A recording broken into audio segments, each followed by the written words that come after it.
Bonjour, these are the notes for le verbe connaître on pages 10 and 11 of your notes. Connaître is an irregular verb, it means it doesn't follow a pattern, and it means to know. Here are the different forms of the verb connaître. For je, for je connais. So for an example, je connais Philippe, I know Philip. For tu connais, same as je. Tu connais sa sœur, you know his sister or her sister.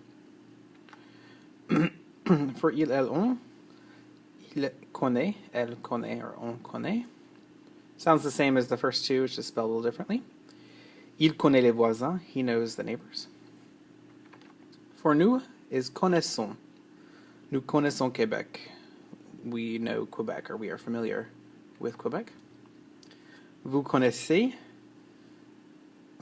cet hôtel. You know this hotel. And for il, elle plural, il, elle connaissent ce café. And as for all il, elle verbs, you never pronounce the ENT. So this one's just il, elle connaissent. They know the cafe, or this cafe. In the passé composé, there's also an irregular past participle, and that past participle is connu. You do not take off the RE and add a U like regular verbs. So for an example, j'ai connu Paul l'été dernier, meaning I met Paul last summer.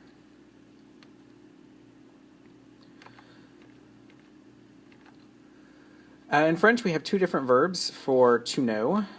This one, connaître, means to know in the sense of being acquainted or familiar with. We only use connaître really with people and places.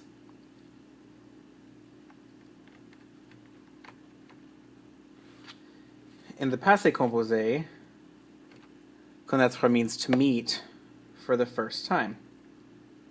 So here's an example. Où est-ce que tu as connu Françoise? Meaning, where did you meet Françoise? Looks like on the street. I don't know.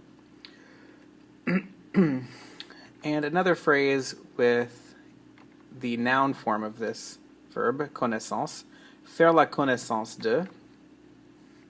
That means to get to know or to make someone's acquaintance.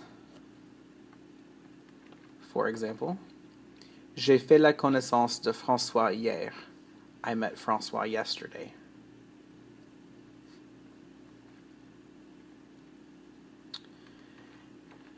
And lastly, if you put RE in front of connaître, you get the verb reconnaître, which means to recognize. So, for example, je reconnais ta voiture. I recognize your car.